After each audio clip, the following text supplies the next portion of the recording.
বাস রুটগুলোর specific একটা alumni association হতে পারে। যেহেতু ঢাকা বিশ্ববিদ্যালয়ের স্টিল ডিপার্টমেন্টগুলো রয়েছে, হলগুলো রয়েছে, যারা আবাসিক শিক্ষার্থী হলগুলো তারা করে, তেমনইভাবে বাসগুলোতে যারা রয়েছে এই বাসগুলোর একটা অ্যালামনাই অ্যাসোসিয়েশন হতে পারে।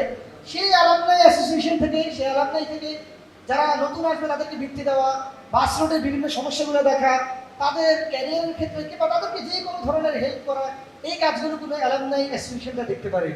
আমি মনে করি আমাদের যে তরঙ্গ থেকে শুরু করে প্রত্যেকটা বাস রুটে দেখবেন অনেক বড় সমৃদ্ধ কিন্তু অ্যালামনাই রয়েছে। এই অ্যালামনাইদের কিন্তু কানেক্ট করা যায় না। পৃথিবীর বিভিন্ন বড় বড় যে বিশ্ববিদ্যালয়, এই বিশ্ববিদ্যালয়গুলো চলেই কিন্তু অ্যালামনাইদের টাকায়, কিন্তু শুধুমাত্র ঢাকা বিশ্ববিদ্যালয়কে আমরা অ্যালামনাইদের কানেক্ট করতে পারি না।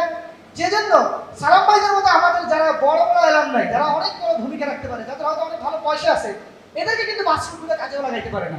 তা আমি মনে করি আজকের পর থেকে যারা আগামী দিনে যারা ডাকসু নির্বাচন করবে, তারা এ ধরনের তারা শুধু সমস্যাগুলোই বলবে না, তারা এটার স্পেসিফিক সলিউশন এবং শিক্ষার্থীরা আগামী দিনে কী কীভাবে উপকৃত হতে পারে সে ধরনের কথাগুলো তারা বলবে। এবং বাস রুটগুলোতে যে অ্যালামনাইরা কারেন্ট স্টুডেন্ট যারা রয়েছে তাদের সমস্যাগুলোতে এগিয়ে আসবে।